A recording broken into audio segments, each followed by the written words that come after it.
Calling all of our treasure hunters, it's time to sign up for Treasure Quest VBS.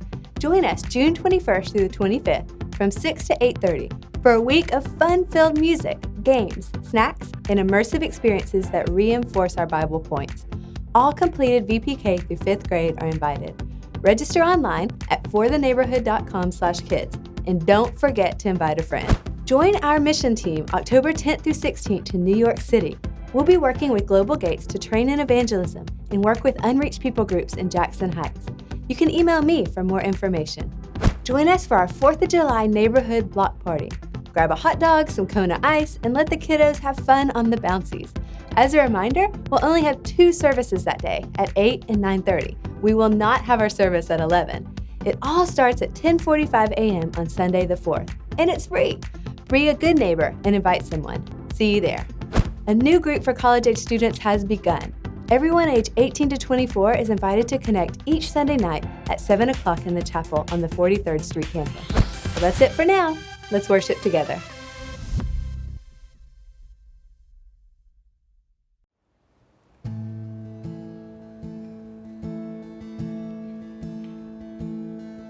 As the Spirit was moving over the water, Spirit, come move over us. Come rest on us. Come rest on us. As the Spirit was moving over the water, Spirit, come move over us. Come rest on us. Come rest on us. Come down. Spirit, when you move, you make my heart pound. When you fill the room, you're here and I know you are moving. I'm here and I know you will fill me. Come down. Spirit, when you move, you make my heart pound.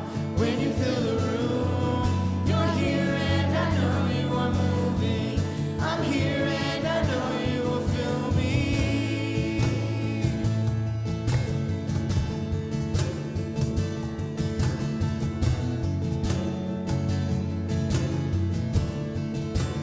As the Spirit was moving over the water, Spirit, come move over us.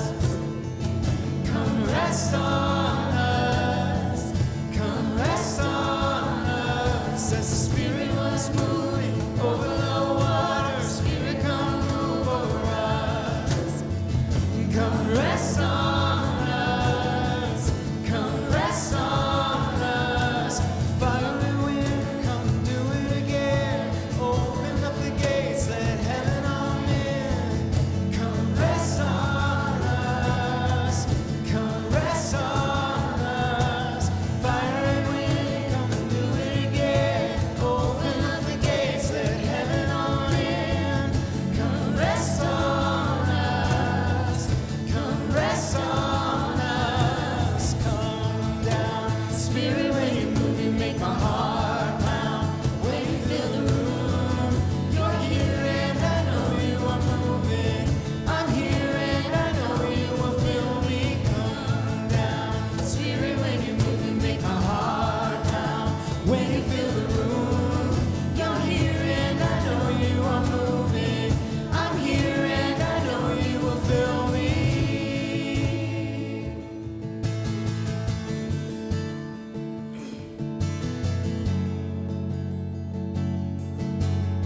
Он объективно такой. Там More than 200 confirmed cases of coronavirus, it's called.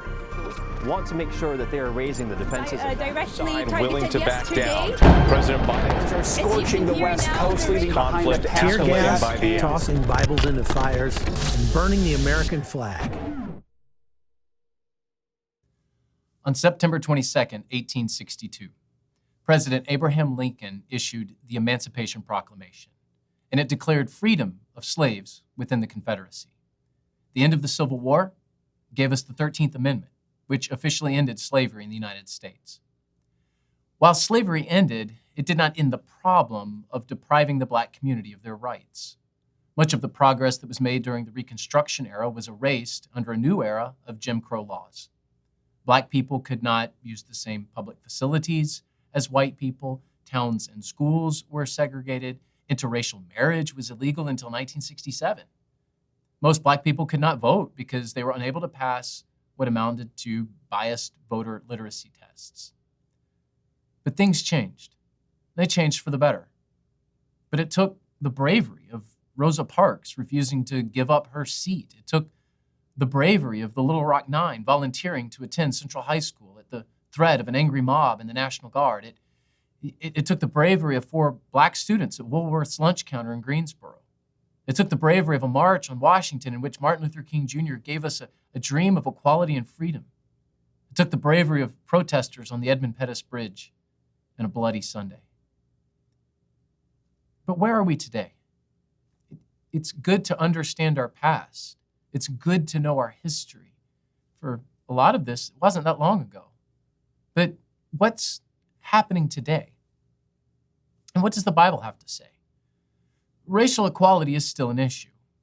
Now, we do have a diverse society, and a diverse society is going to have different and competing viewpoints. The problem is that our polarization has reached a fever pitch.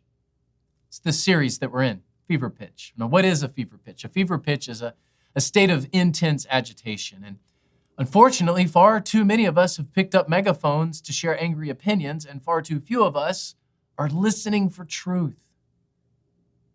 The point of this series is to understand how the church should respond to cultural agitation.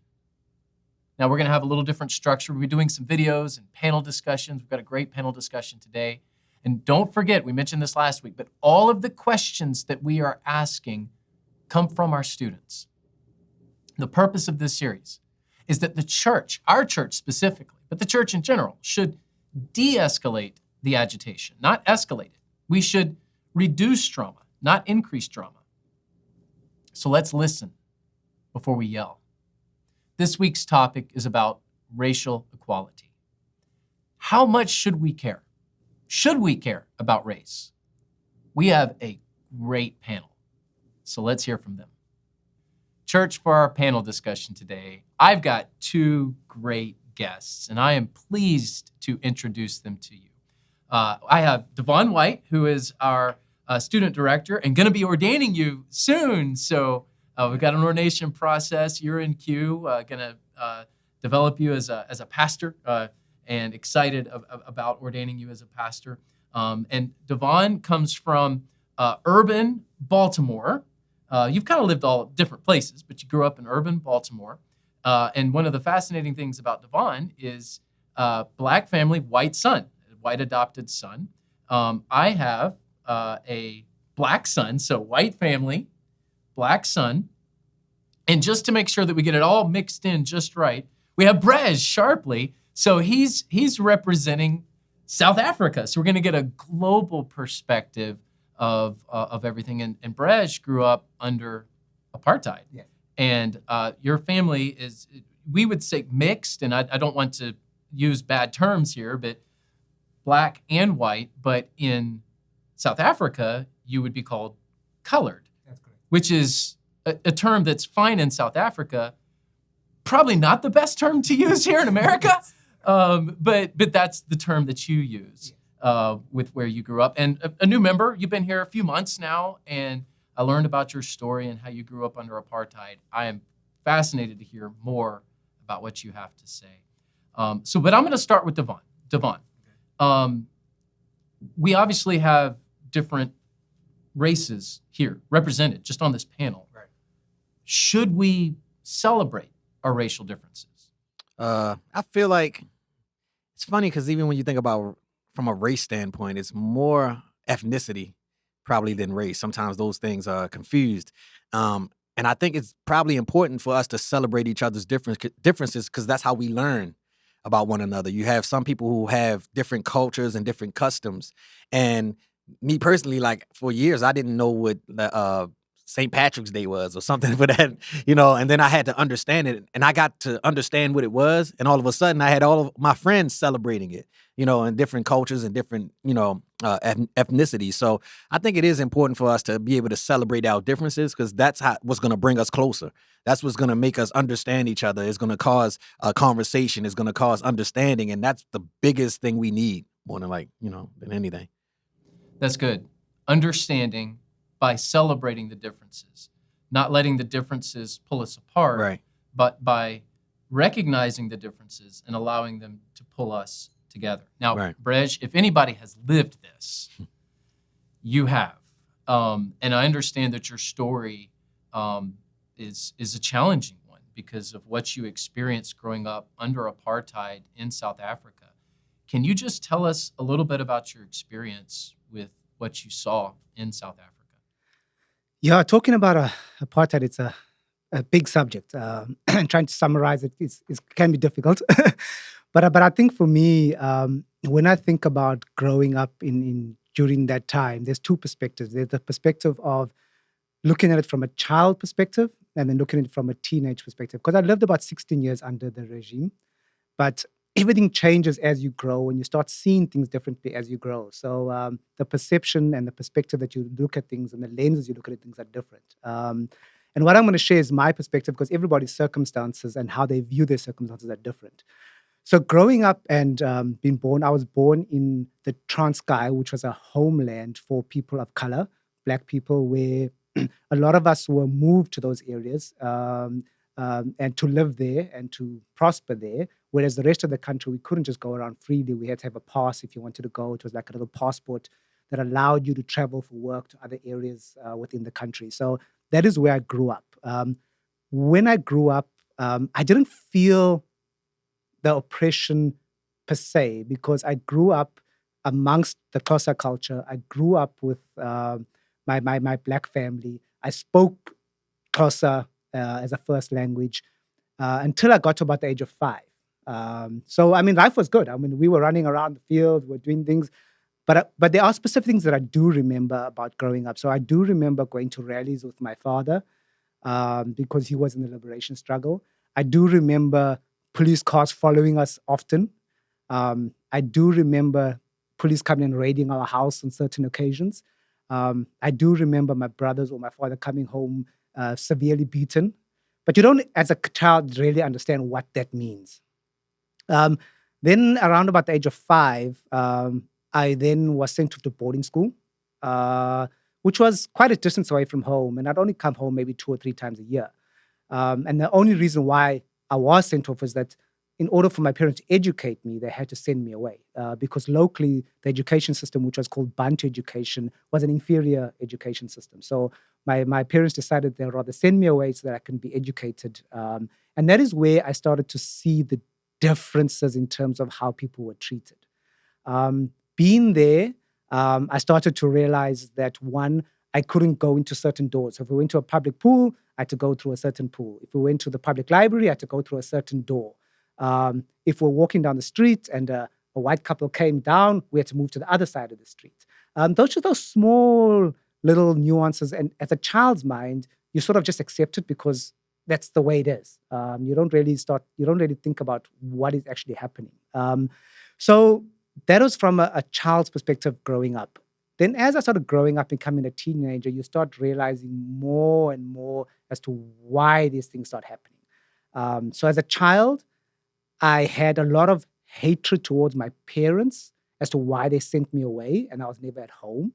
So I directed a lot of that pain and anger towards my parents. When you start growing up and becoming a bit older, you realize, okay, there's a reason why it was done. And you start taking that hate and you direct it towards a race group. And that's what started to happen to me. So I started to direct that pain and that anger towards the white minority, which were oppressing us, which just didn't allow us to do a lot of things. Because one of the things that I was good at sport, but I knew I could not go to certain games. I knew I couldn't play, and I knew that there was a ceiling which I could go to because I could never go past that ceiling. And then you start developing an anger. But the weird thing about it is that although you know that not all white people are racist, although you know that not all white people supported the apartheid system, you lump everybody in one group, and your hatred is targeted towards that specific race group. And then the adverse is also true, because coming from with Black people, you have a camaraderie where you're all fighting for a common cause. You're fighting to achieve a common goal, and you don't see some of the corruption and the pain that our own people are inflicting on our own people. You sort of forget that because you're fighting towards something very similar. And the whole point is we're fighting for a goal. So growing up, it got different, because then my brothers also started getting into the politics, and that time was called the ANC Youth League, which was like a military sort of group. And they were arrested. I remember the one time they were arrested for trying to bomb a fuel refinery. And my eldest brother had to leave the country. He had to sort of exile. My younger brother, I think it was just under 16 or so at that stage. He had a trial, but he was released. The other leader of the group, he was sentenced to death.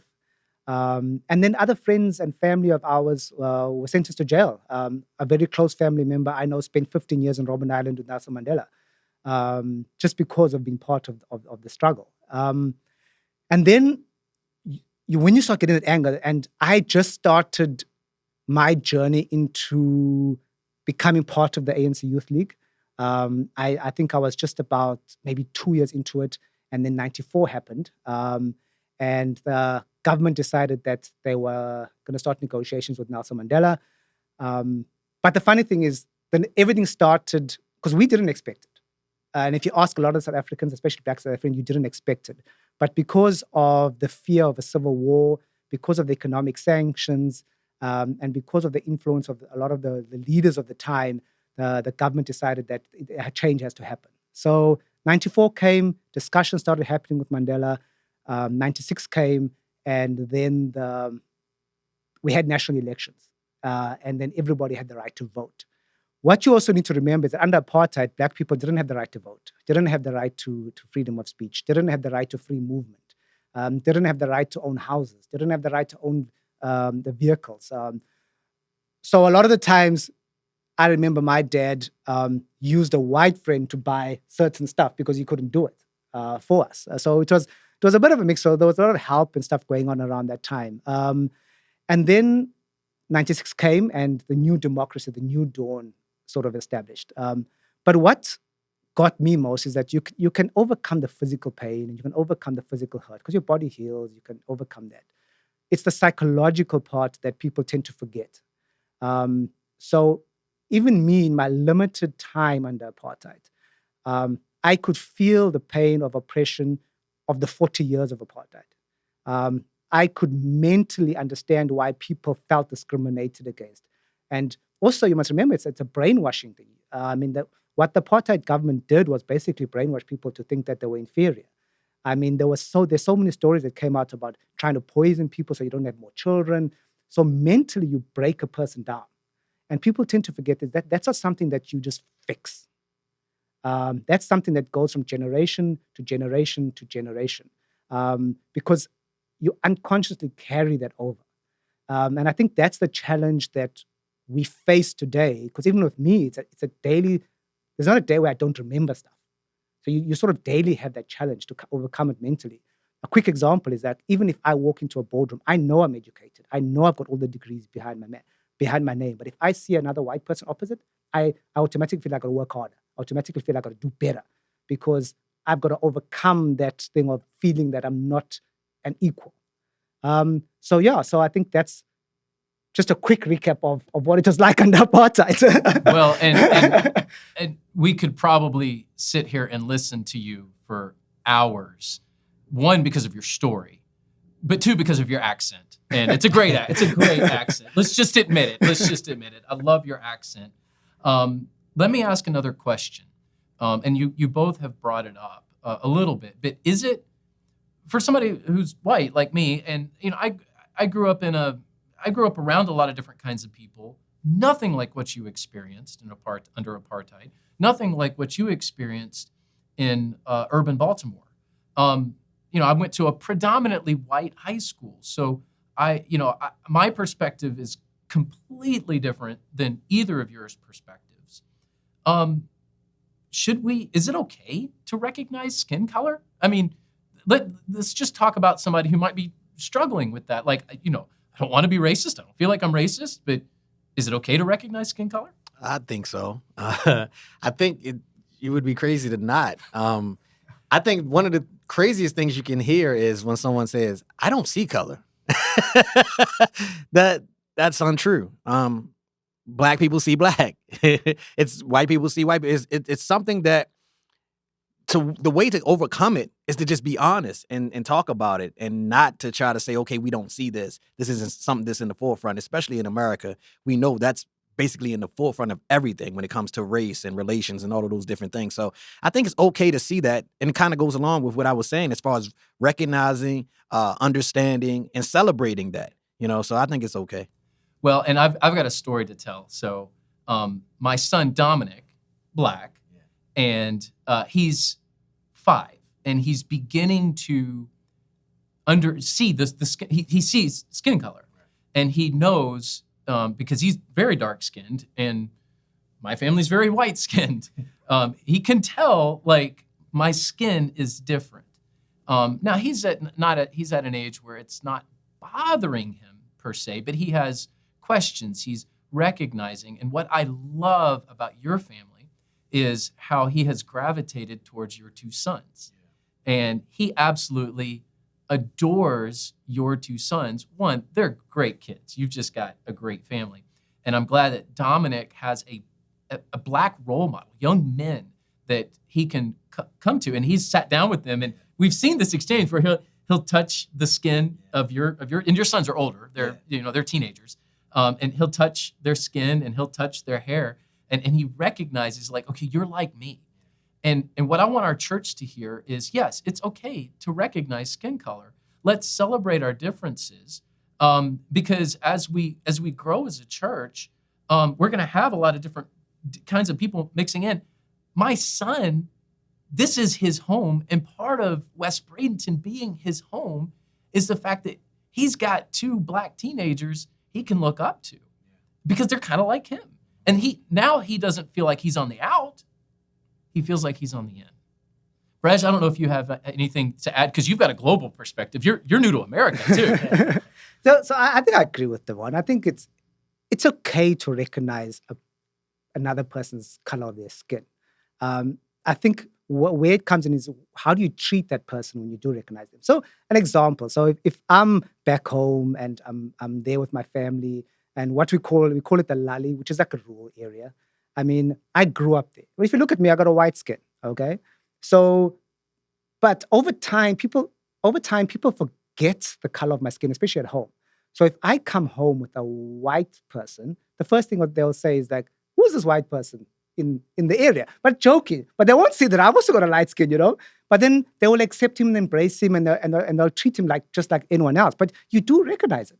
And I think you would be naive to say that you won't recognize it. And also what it is, it just adds a bit of color to our nation. Like in South Africa, we call ourselves the Rainbow Nation because there's so many different colors. It adds some happiness. It adds flavor. I love it. Color is flavor, and flavor is good. Yes. Excellent, guys. All right, last thing, and I want to end on this. What can we do as a church?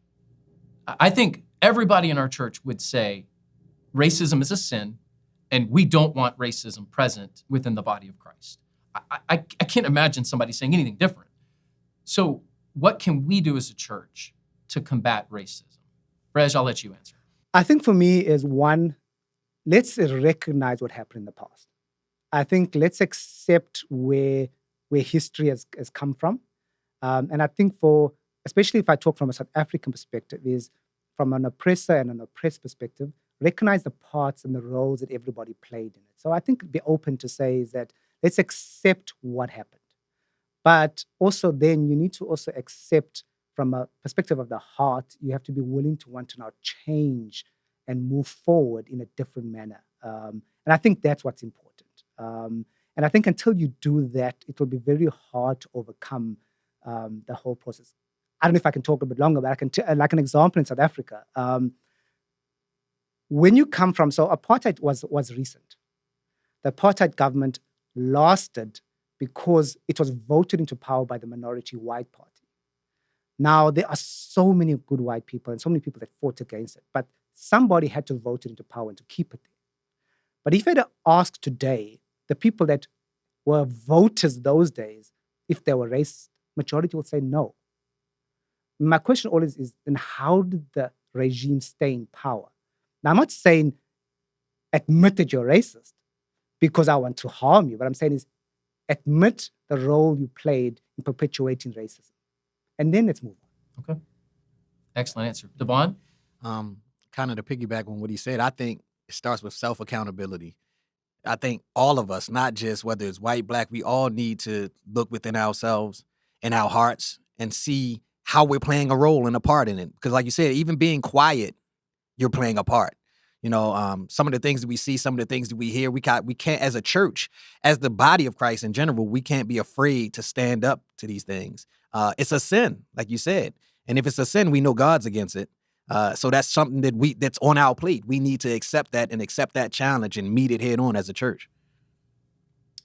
Thank you both. Valuable perspectives. Church, two members of West Bradenton. I guess I'm a member too, so I could say three of us are members. All of us, very different backgrounds, but together and moving forward together, admitting where the wrong is and doing our best to remedy what we can going forward. So I want to thank you both for being a part of this panel discussion. We're going to be talking more about racism, what the Bible has to say in our next segment. We cannot gain the privileges of God's love without also holding the responsibility for every tongue, every tribe, and every nation. Does God view all races equally? And what does the Bible say about racism? It's great questions from our students. The Bible clearly condemns all forms of racism. Full stop. Racism is a sin. We see in Matthew 24:14 that this good news, the good news of Jesus, of the kingdom, will be proclaimed in all the world as a testimony to all nations, everybody, and then the end will come. In Matthew chapter 28 and in Matthew chapter 24, we get that phrase, all nations. It's panta ta ethne in the Greek, all the nations. Now, this is more than just geopolitical boundaries and nation states. This is deeper even than ethno-linguistic people groups. What Jesus is saying here is that everyone should be united by the good news that he brings. Jesus' disciples would have had the Abrahamic covenant in their mind in Genesis 12, that God would bless all the people on earth through Israel. And Jesus' disciples would have the words of the prophet Isaiah in their mind. And I just want to take you there. Isaiah chapter 43, verses 5 through 7. Let me read this to you. Do not fear, for I am with you. I will bring your descendants from the east and gather you from the west. I will say to the north, give them up, and to the south, do not hold them back. Bring my sons from far away and my daughters from the ends of the earth. Everyone who bears my name and is created for my glory. I have formed them. Indeed, I have made them. So this chapter in Isaiah is about God's restoration of Israel. He's bringing them together from the north and the south and from the east and from the west. But ultimately, verse 9, where it says, all the nations, everyone will come together. Why? Verse 7 tells us, for the glory of God. We are made to be saved, we're saved to be sent, and we're redeemed and on a mission. And in order for the gospel to be proclaimed in all the world, as it says in Matthew chapter 24, we're going to have to cross a lot of boundaries. That's what a missionary does. A missionary is someone who crosses boundaries with the purpose of communicating the gospel of Jesus and making disciples. Now, what do I mean by boundaries? A boundary can be something like that invisible line in your yard where you mow and where your neighbor doesn't mow. So, just crossing that boundary to your neighbor can sometimes be difficult. We may or may not like our neighbors. But a boundary can also be a geopolitical line on a map. We've got international boundaries when it comes to the nations of the world. A boundary can be something like a language or a different language, or socioeconomics, where somebody has a different socioeconomic background than you. It can be ethnicity as well. We're to cross all of these boundaries for the sake of the gospel. Now notice, back to Matthew chapter 24, verse 14. It doesn't say that the gospel should be preached or might be preached. The verse says that the gospel will be preached. The Great Commandment reminds us to love our neighbors, and the Great Commission reminds us to make disciples of all nations. This verse is the great confidence that the church will go, the people will hear, and the world will ultimately be united by the gospel.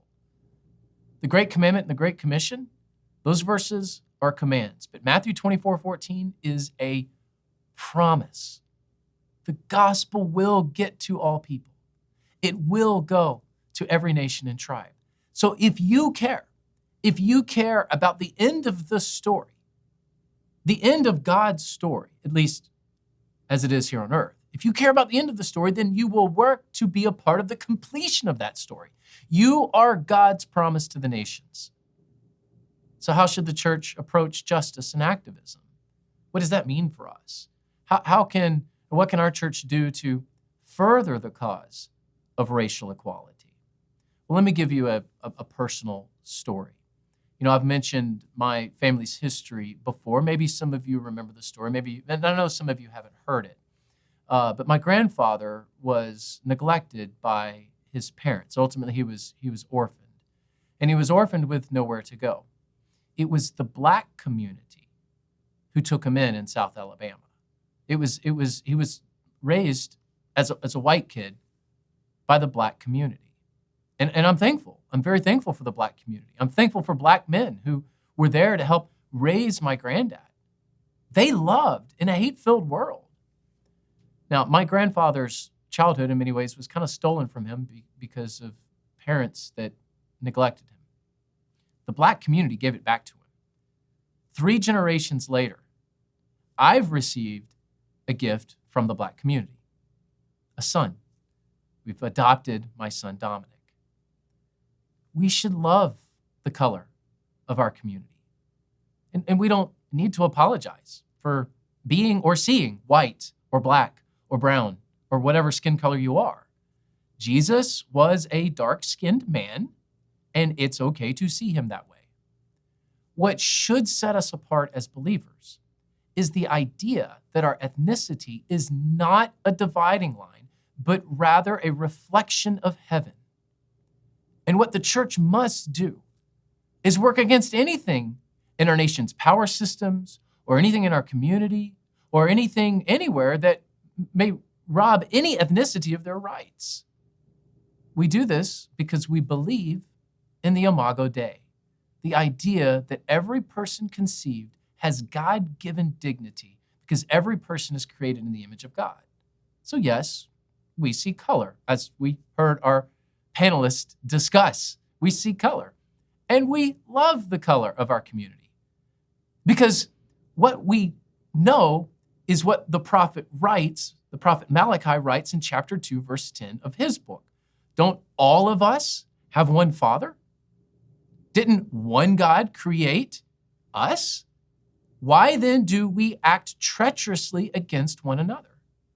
Ultimately, there is only one race, and that is the human race. So we can celebrate the richness of color while recognizing the sameness of one race. And what we see in God's mission accomplished through the church is a pulling together. There's this effect that the church can have, if we do this right, of pulling together different cultures, different ethnicities, different languages. Our modern notion of race is a man-made idea. It's a social construct not rooted in Scripture. In fact, we find the opposite in Scripture. When Paul stood in the middle of the Areopagus in Acts chapter 17, he preached. What did he preach? He says, Jesus gives everyone life and breath and all things. From one man, he has made every nationality. Isaiah speaks to this in chapter 56, verse 7. I will bring them to my holy mountain and let them rejoice in my house of prayer. Their burnt offerings and sacrifices will be acceptable on my altar, for my house will be called a house of prayer for all nations. I get that phrase again, all nations. Who does God want to bring in? And who will rejoice with him in prayer? God is for all people, for all nations. This was one of the issues in Mark chapter 11. So turn with me, if you have your Bibles, Mark chapter 11. I'm just going to look specifically at verses 15 through 18. And this particular passage is about Jesus when he cleanses the temple complex and he turns over the tables of the money changers. He actually quotes the verse that we just read in Isaiah. Let me read this to you, and maybe this will give a different perspective on what's really happening when Jesus cleanses the temple of the money changers. Look at Mark 11. They came to Jerusalem, and he went into the temple and began to throw out those buying and selling. He overturned the tables of the money changers and the chairs of those selling doves, and would not permit anyone to carry goods through the temple. He was teaching them, it is not written. Is it not written? My house will be called a house of prayer for all nations, but you have made it a den of thieves. The chief priests and scribes heard it and started looking for a way to kill him. But they were afraid of him because the whole crowd was astonished by his teaching. Whenever evening came, they would go out of the city. Why is Jesus so angry here? Why does he do this demonstration in the temple? This is actually a deliberate act. This is not a moment of rage. Do not misread this text. It's not as if Jesus saw this and flew into a rage and did something. He planned to do this. And we learned that from Mark chapter 11, verse 11.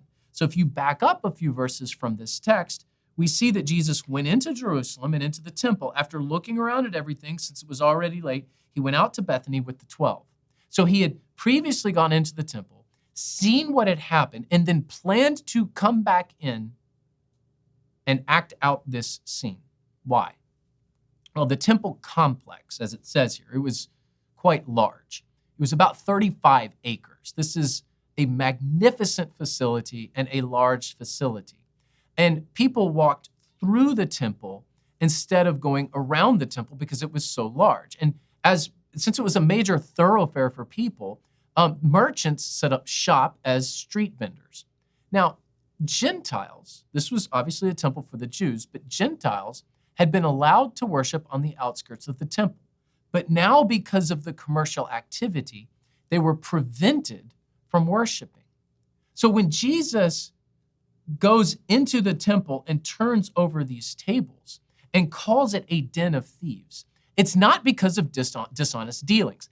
That occurred, and it was certainly of something that would have not been pleasing to God. But that's not the main reason why Jesus is doing this. It's not because of dishonest dealings, but rather because the religious elite had robbed the people on the fringes of society of true worship, and they weren't allowed to be there. Jesus here is demonstrating how he wants all people to come to him, and how ultimately he would be the way in which anyone can come to know God. So it doesn't matter about your skin color. It doesn't matter about your socioeconomic status. It doesn't matter what country you're from. We are an every tongue, tribe, and nation church. And we should love the color of our community because the color of our community ultimately is reflecting heaven. Every tongue, every tribe, every nation is a beautiful thing. And what the world will divide, the gospel will unify. And what the world will discriminate against and what the world will segregate, God will join together. God alone determines the boundaries of the Christian community. And he has made it very clear that we are to welcome the world to our table. So we will do just that. We welcome the world to our table. And to do anything less is to rob God of his glory.